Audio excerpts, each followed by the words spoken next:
You ever notice that these days some people just don't know how to do the fundamentals? I'm really not sure why that is. I taught my kids how to change tires. Brandon, you taught anybody how to change a tire? Oh, yes. Well, I know you don't have kids, so it's kind of moot, but you know. All the time. You know how to change a tire? I know how to change a tire. Even that's the one thing I know how to do. vehicle tire? Oh yeah. Man, Come on. I'm impressed. All right, guys, let's get on topic.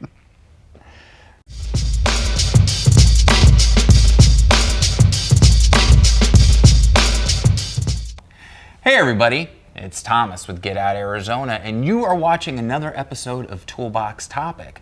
Today, I'm relatively unprepared, and I don't have a snappy intro, but I am joined by my co-host, Brandon Van Leuven. Hi. Brandon, how the hell are you? I'm a little hungover today. It figures. Damn bourbon drinkers. Anyways, we are coming to you once again from the Trek Bicycle Store in West Phoenix in Goodyear, Arizona, as always. So, what are we going to talk about today, Brandon? Almost every day someone asks me, how do I change a flat tire? Are you kidding me? Let's do this. Let's show the people how to change a flat tire. Wait a minute. People still ask how to change a flat tire. Absolutely. Man. People, right? I'm telling you, people. Anyways, all right, guys. So today's topic is how to actually change a tubed flat tire. Correct. Not to be confused with tubeless. It's a different procedure, more or less, with the goop and everything like that. So we're gonna show how to correctly change a tube tire. So let's get on over to the workbench and get started. All right. All right, Brandon, so now we're standing in front of the bike, obviously garden variety, and can I safely assume that this procedure is good for all tubed tires? Just for everybody watching, whether you're a road bike, a hybrid bike, a mountain bike, if it has a tube, this is essentially the procedure, except for maybe a bike that has a coaster brake, so there's no cassette, but essentially it's the same. Essentially, the actual changing of the tube is the same. Okay. What I will point out is a lot of the interfaces now are different. So the one interface I'm going to show, the quick release, right, it's not always relevant to everybody's bike. We have through axles, we got bolts, solid axles, things like that. But some tires have 4 lug nuts, some have 5. If you're rolling a diesel, you might have 8 or 10, but the procedure for the most part is the same. That's correct. I don't want any comments going, well, my bike doesn't look like that on the rear tire. If that's your response, put your head underwater and breathe deep. Okay, how's that sound? No, I'm joking, guys. Seriously, I'm joking. But Brandon, I'm really not. I know. So, all right. So what's the first thing we do? We got a cassette. We have a flat tire. We need to get this tire off. What do we do? Yeah, for demonstration's I'll tell you sake, what we here do, we are. Thomas. We need to get some bourbon. Brandon mentioned being hungover, and I was invited to the party. Brandon, don't tell me you're binge watching Skinamax again. Come over here and touch me, Brandon. Come over here and make friends with me. Enough of that. All right, let's go, Brandon. So for demonstration's sake, here we are. For at least 9 more months, dude. Until this heals up. 9 So more months. gross. Okay, so for demonstration's sake. We have our flat tire here. Okay. Look at that. It's flat. Go figure. Arizona, we have a flat tire. Right. Luckily, we have the benefit of having a stand here. If you don't have a stand at home, it's going to be a bit more difficult to do this. It's more dexterity required to do that, and maybe we can do that at another time as well. But the first thing I want to do, I get this thing in the stand. I have a flat tire. Let's do this. Let's just run through this tire right quick, just over the top, and see kind of what's going on the top of this thing. Okay. At this point, we can see if there's thorns, things like that inside there, and kind of get an idea of why we got that flat tire. If I don't see anything on there, all right, we're going to tear it open anyways. To remove the wheel, I want to first switch my gear to the highest gear, or the smallest cog in the drivetrain.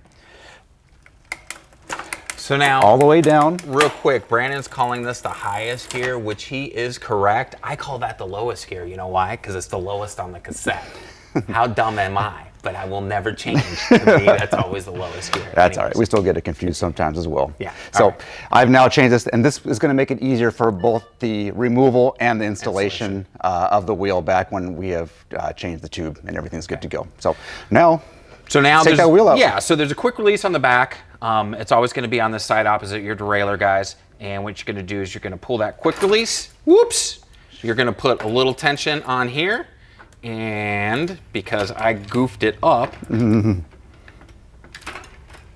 we go. Gonna pull that around, voila, you're gonna let that go, and now the tire is off and we can go ahead and make the repair. Yep. All right, let's go back over to the counter. Let's get this done. All right, guys, as you can see, we're back at the counter. Now, if you were in your garage or something, you might have like a milk crate to sit on or a stool or something, but it's gonna be easiest to change this on some type of workbench or table or something. Not saying you couldn't change it on your garage floor. So we're doing this just for simplistic reasons. So. All right. So here's our dang blessed flat tire. Okay. We're going to change this tube out. Some tires are tighter than others on the wheel. So if I don't have to use a tire lever tool to remove the tire, I won't. This one is fairly loose on this one. It's not a super high performance tire and wheel selection, so I can pull it off by hand. But just for demonstration's sake, how you'd want to use this lever is by pulling back a little bit on the tire bead, and then you get underneath it, and now you can use this guy to remove the bead off the tire. Gotcha. If you are, again, using a very tight tire, you can put it on the ground and use your body weight, push it down off there, and that works as well. It is not necessary to remove the entire tire from the wheel. You can, at this point, we know we have a flat tire. I need to find out what's going on. I can now just remove the inner tube while that tire is still on there. It's just going to save a step later on. Right. So I'll remove the bad tube. If you want to, you can inflate this to see where the hole was and just to kind of see what's going on. Right. But what we typically do is we've already looked on the outside in the stand, and now what I'm going to do, I run my hand always going away from me so I can see debris that I didn't catch. I'm going to run my hand through there and see if I can feel any thorns, glass, wire. Sometimes there's these little pieces of wire in there that'll snag you. And be careful when you're doing this, guys, because Brandon brings up a point. Sometimes the culprit for the puncture is something sharp. Something very sharp. And I've done it before, yes, young and dumb, just zipping my hand through there, and it was a piece of copper strand wire. But it was enough just to rake my finger right open, or even worse, sometimes the sidewall, I don't know, back in the day, it used to be sharp. They still get sharp. Yeah, They do get dried out and sharp. As you're running your hand on that, you will cut. It is like a razor blade. Across your hand right there. Still happens. And it is horrible. And then you'll bleeding everywhere and everything like that. And Lord knows you don't want that type of, that's right, Lord knows, we remember what happened the last time we got our fingers smashed. Hey, what are you doing? Oh, I figured I'd wear this hat. Since Brandon's afraid of me, Brandon, is this better for you? Will you touch me now? I don't know. I don't know if it's any better or not. Come on now, touch me, baby. Can't you see that I am not afraid? This is why the videos take so long. Right, And here you thought you were just going to learn how to change a tire. All right, we're done. All right, continue, Brandon. Enough shenanigans. Where was I? All right, I was checking the inside for debris. Pete's sakes. So I'll run through here. Hopefully I found the culprit. I'll remove it, whether it's a piece of wire like we were talking about or a thorn. While I'm in there, the wheel also has a rim strip in here. This rim strip that we see protects the tube also from the sharp pieces inside the wheel. Right. Yep. Yeah, okay. So at this point too, I'm always going to double check to make sure that this rim strip is centered and covering all the sharp pieces of the wheel. So the rim strip, you can see it kind of covering the spokes right there. So I will go through there, just double check everything on there. Now that we're looking good, we've removed the debris, I'm ready to install the new tube. All right. Some people still use patches. That's fine. It's not really what we consider a permanent fix. Right. Let's remove the debris. Let's just put a brand new tube in there every time. This is more for just getting you home, in my opinion. Yeah, and so I kind of want to be clear. Tubes are fairly inexpensive these days. And if you're out on the trail and you don't have a spare tube, sure, patch, get home, but change that tube, because a patch, definitely not permanent, and it will go out at the worst possible time. But it's always good. I know Brandon, well, I shouldn't speak for Brandon. He carries nothing in his pack. If you watch the episode, he's got nothing in there. I carry a patch kit and an extra tube. And of course, my patch kit's different because I'm running tubeless tires. Yes. Right. So, but it's good to have a backup. So yeah, definitely, if you're gonna use a patch, in your head, know that, okay, I need to get to the bike shop and get a new tube for my tire. So, right. All right, now I've never been able to do this. I always have to remove the tire, put the tube in there, and then put it back on there. So Brandon's gonna show us how to expertly do this without removing the tire. What I want to do now is, we're assuming that we're at home, our flat tire's at home, and we have access to a compressor or a pump. I want to give this tube just a little bit of shape. Yep. I got my handy pump right here. So I haven't put a ton of air in it, just enough once again to give it some shape. And I'm going to start at the valve. Here's my valve hole. There's my valve. I'm going to start here. Get this guy in here, and now just cover that tube up with the tire. Now, as you're doing this, back in the day, I used to put a little baby powder on the tires. I know, we don't do that anymore. Right. It smelled so good. I think it's a carcinogen too. Of course, it's giving babies cancer. Everything's unhealthy these days. So watching these videos might actually give you cancer. So. It's just going to give you something. And penicillin won't clean it up for you guys. All right, enough. This is why it takes so long. You can't stay on topic. Jesus. So this is typically the hardest part. Okay. Getting everything back on again. Some tires you'll feel both sides of the beads will stick to the inside of the wheel. Right. It's important now to loosen up the entire tire on the wheel, which is just fine. This will give us a little bit of room later on to get the bead on when it gets tight. Okay. Start away from the valve. And work your way to it. And we're going to work our way to it. Okay, again, I'm actually learning something because I always started at the valve and worked my way around. Now, is there a reason as far as starting away? And I'm not trying to egg on or anything, but I'm just curious. Why do we start opposite side the valve stem? Because what I can do now is I can pinch, so the rim is always shaped like a U or a V. And when I can put the bead in the center of it, it gives me more room as I get to the valve to get on a real tight tire. Okay. So what I can do now, we've loosened both sides of the bead up. I'm going to pinch this guy. I'm assuming now that this is a tight tire. It's not. This thing is super easy. But you can, if you have a tight tire, you can pinch this down so that both beads are in the center of the wheel. And as you get to the end, this one pops right on. This one's super easy. And I've fought with them before to try to get them to come on there. Assuming that this is a tight one again, you will now use your lever to get that you took the tire off to get it back on again. And now I want to be very, very careful not to pinch the inner tube that's inside there. Right. So I will use this guy, and you can run it like this. What I tend to do is, as it gets tighter, I'll use my thumb to hold on to the spoke. And I've done this before, and you kind of work it. Right. And now what I never do is I never pull this thing all the way around in the fear of pinching a tube. Right. So I'll probably go maybe only 3/4 of the way up and get that thing on there, and hopefully it snaps into place. Some are tougher than others, for sure. I've fought a couple in my time, for sure. So awesome. And it could be quite a challenge at times. But now we're ready to inflate and get this thing back on the bike and get back on the road. Let's get back to the bike, guys. All right, we're back at the bike, Brandon.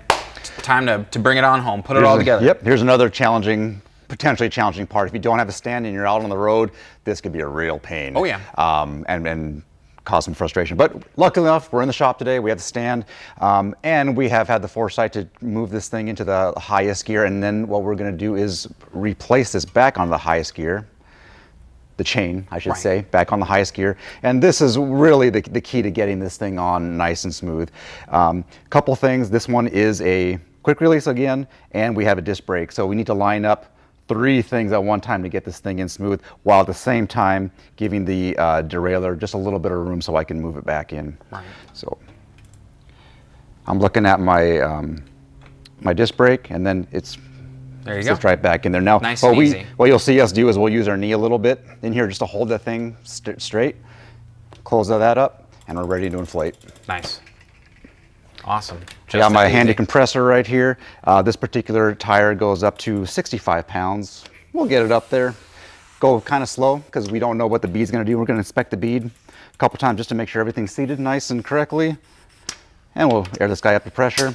Valve cap, we're all set. We're running, we're riding. I like it.